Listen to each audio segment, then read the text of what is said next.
Hi guys, welcome back to my channel Simply Kani. Subscribers எல்லாருக்கும் lots of love. இன்னும் என் சேனலுக்கு subscribe பண்ணாமல் இருக்கீங்கன்னா நீங்கள் என் சேனலுக்கு இதான் ஃபர்ஸ்ட் டைம் வந்திருக்கீங்க அப்படின்னா குயிக்காக என் சேனலுக்கு சப்ஸ்கிரைப் பண்ணிக்கோங்க. இது ஒரு beauty and life style channel. So இன்றைக்கி இந்த வீடியோவில் நம்ம பார்க்க போகிறது ஒரு குட்டி vlog அண்ட் இது வந்து ஒரு ரெஸ்டாரண்ட் ரிவ்யூவும் கூட. ஸோ நாங்கள் வந்துட்டு திருவண்ணாமலை டவுனில் இருக்கிற இந்த ஃபுட் ஹட் ஓலை குடிசை அப்படிங்கிற ஒரு தீம்ட் ரெஸ்டாரண்ட்டுக்கு நேற்று போயிட்டுருந்தோம். ஸோ இந்த ரெஸ்டாரண்ட் வந்து என்ன தீமில் இருக்குது, ஃபுட் என்ன இருக்குது, எப்படி இருக்குது அண்ட் எங்களோட ஹோல் எக்ஸ்பீரியன்ஸ் பற்றி இந்த வீடியோவில் குயிக்காக 5 minutesல ஒரு சின்ன vlog பண்ணி நான் அப்லோட் பண்ணியிருக்கேன். ஸோ உங்களுக்கு இன்ட்ரெஸ்டாக இருந்தது அப்படின்னா இந்த வீடியோவை எண்டு வரைக்கும் பாருங்கள். ஸோ ரெஸ்டாரண்ட்குள்ளே என்டர் பண்ணதுமே வந்துட்டு பார்த்திங்கன்னா ரொம்பவே நேச்சுரலான ஒரு ஃபீல் கொடுக்குது. நான் இந்த பொம்மையை சொல்லலை, சுற்றி மரம் செடி கொடி அண்ட் ஷ்ரப்ஸ் எல்லாம் வந்து வச்சுருக்காங்க. நான் கூட ஃபஸ்ட்டு வந்துட்டு மேபி ஆர்டிஃபிஷியலாக இருக்கும் அப்படின்னு நினச்சேன். பட் எல்லாமே நேச்சுரலான பிளான்ட்ஸ் அண்ட் ட்ரீஸ். ஸோ ஒரு ரொம்பவே வந்து ஒரு நேச்சுரல் கூல்னஸ் வந்து இந்த இடத்த சுற்றி இருக்குது. அண்ட் அது இல்லாமல் என்டர் பண்ணும்போதே இந்த 2 டாலான பொம்மைங்க ஃபுல்லாக ட்ரைபல் ட்ரெஸ்ஸை போட்டு ஒரு என்ன சொல்கிறது, நம்ம வந்து ஒரு தீம்ட் ரெஸ்டாரண்ட் உள்ள என்டர் பண்ணுறோம் அப்படிங்கிற ஒரு ஃபீல் வந்து கண்டிப்பாக கொடுக்குது.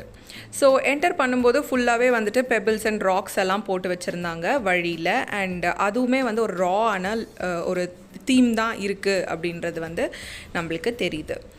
ஸோ ரெஸ்டாரண்ட்டோட தீம் என்ன அப்படின்னு பார்த்தீங்கன்னா ஓலை குடிசை அப்படின்னு நேமில் இருக்கு இல்லையா, அதே தான் வந்து தீம்.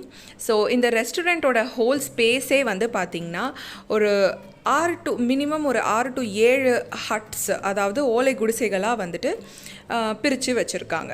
ஸோ நம்ம ரெஸ்டாரண்ட்டுக்கு என்டர் பண்ணால் ஒவ்வொரு டேபிள் அண்ட் அந்த டேபிளுக்கு வந்து சேர்ஸ் எல்லாம் இருக்கு இல்லையா, அந்த மாதிரி இந்த ஒவ்வொரு குடிசையும் வந்துட்டு ஒரு டேபிள் மாதிரி உள்ளே வந்துட்டு ஒரு டேபிள் வச்சுருக்காங்க. அண்ட் ஒரு 5 to 6 people உட்கார முடிகிற மாதிரி சீட்டிங் கெப்பாசிட்டி தான் எல்லா ஹட்ஸ்லேயுமே. ஹட்ஸ் எல்லாமே பார்த்திங்கன்னா கீழே இருக்கிற தரை மட்டும்தான் வந்துட்டு லைக் சிமெண்ட் ஃப்ளோரிங் வந்து கொடுத்துருக்காங்க. அது இல்லாமல் சுற்றி இருக்கிற வால்ஸ் எல்லாம் வந்துட்டு பாய் வந்துட்டு பின் பண்ணி வச்சுருக்காங்க. அண்ட் மேலே ரூஃப் வந்து ஆத்தென்டிக்கான ஓலையில் செய்யப்பட்டிருக்கிற ரூஃப். ஸோ மழை பெஞ்சா என்ன ஆகும், காற்றடிச்சா என்ன ஆகும் அப்படிங்கிறது வந்து எனக்கு தெரியாது. ஏன்னா நாங்கள் போனப்போ இட் வாஸ் லன்ச் டைம், மதியம் ஒரு 12:30க்கு நாங்கள் அங்கே ரீச் ஆனோம். அண்ட் நிஜமானவே ஒரு ஹாட்டான டே தான். அண்ட் இந்த ஓலை குடிசைகளில் பார்த்தீங்கன்னா ஒரு எலக்ட்ரிக் ஃபேன் வந்து வச்சுருக்காங்க, லைக் இந்த டேபிள் ஃபேன் இருக்கும் இல்லையா அந்த மாதிரி. அண்ட் அந்த ஃபேன்லேருந்து வர காற்று மட்டும்தான். So no other like air conditioning அந்த மாதிரிலாம் ஒன்றும் கிடையாது. இன்னொரு ஸ்பெஷாலிட்டி என்னன்னு பார்த்தீங்கன்னா இந்த டேபிள்ஸில் எல்லாத்துலேயுமே வந்துட்டு மட் யூட்டென்சில்ஸ் மண்ணில் செய்யப்பட்டிருக்கிற சாமான் வந்து யூஸ் பண்ணியிருக்காங்க. ஸோ இது வந்து தண்ணி குடிக்கிற கிளாஸஸ் அண்ட் தண்ணி ஊற்றுறதுக்கு வச்சுருக்கிற ஜக் எல்லாமே வந்து மண்ணால் செய்யப்பட்டிருக்கு. அண்ட் ஃபுட் எல்லாமே வந்துட்டு ரொம்பவே காரமாக இருந்தது, டேஸ்டியாக இருந்தது. பட் எந்த ஸ்டைலில் என்ன மாதிரியான குசின் அப்படின்னு என்னால் சொல்ல முடியல. ஒரு ஆந்திரா ஸ்டைல்னு சொல்லலான்னு நினைக்கிறேன், because it was too spicy and lot of masala. So இங்கே ஃபேமஸ் வந்துட்டு இவங்களோட பாட் பிரியாணி. ஸோ நான் வந்து சிக்கன் பிரியாணி, பாட் பிரியாணி சொல்லியிருந்தேன். அண்ட் மட்டன் பிரியாணியும் நாங்கள் சொல்லியிருந்தோம். ஸ்டார்டர்ஸ்க்கு வந்து tandoori chicken and paneer. So veg ஆகட்டும் நான்வெஜ் ஆகட்டும் எல்லா ஐட்டம்ஸுமே ரொம்பவே டேஸ்டியாக இருந்தது. அது மட்டும் இல்லாமல் எனக்கு ரொம்பவே ஸ்பெசிஃபிக்காக என்ன தோணுச்சுன்னா, இட் வாஸ் வெரி அப்பீலிங். எல்லா ஃபுட்டுமே வந்து மண்ணால் செய்யப்பட்ட சாமானில் தான் எடுத்துகிட்டு வந்தாங்க. மட் யூட்டென்சில்ஸ் தான் வந்து யூஸ் பண்ணியிருந்தாங்க. அண்ட் பிளேட்ஸ் எல்லாமே பிளாஸ்டிக் தான். அண்ட் அங்கே சோயா சாஸ் அண்ட் இந்த டொமேட்டோ கெச்சப் இதெல்லாம் இருந்ததே தவிர பட் அந்த ஆத்தென்டிசிட்டியை வந்து முடிஞ்ச அளவுக்கு மெயின்டைன் பண்ண ட்ரை பண்ணியிருக்காங்க. அண்ட் ஃபுட் எல்லாமே வந்து ரொம்ப க்ளீனாக இருந்தது, ஹைஜீனிக்காக இருந்தது. சாப்பிடும்போது நம்மளுக்கு ஒரு நல்ல டிஃப்ரென்ஸ் தெரிஞ்சுது. So it was very professional. நான் நினச்சதை விட ரொம்பவே பெட்டராக தான் இருந்தது. அண்டு செட்டப் எல்லாமே வந்துட்டு ரொம்ப க்யூட்டாக இருக்குது.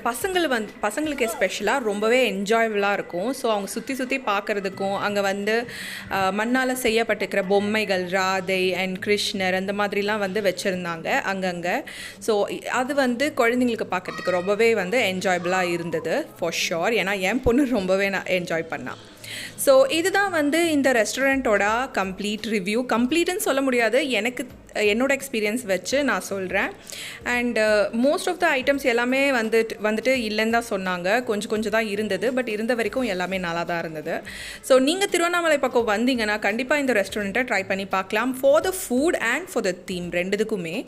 அண்ட் இந்த வீடியோ உங்களுக்கு பிடிச்சிருந்ததுன்னா ப்ளீஸ் ஒரு பெரிய தம்ஸ் அப் கொடுங்க. அண்ட் உங்களோட கமெண்ட்ஸை கமெண்ட் செக்ஷனில் கண்டிப்பாக சொல்லுங்கள். என் சேனலுக்கு சப்ஸ்கிரைப் பண்ணாமல் இன்னும் இந்த வீடியோவை பார்த்துட்டு இருக்கீங்க அப்படின்னா குயிக்காக என் சேனலுக்கு சப்ஸ்கிரைப் பண்ணிக்கோங்க. பக்கத்தில் இருக்கிற அந்த நோட்டிஃபிகேஷன் பெல் ஐக்கானும் கிளிக் பண்ணி வச்சுக்கோங்க.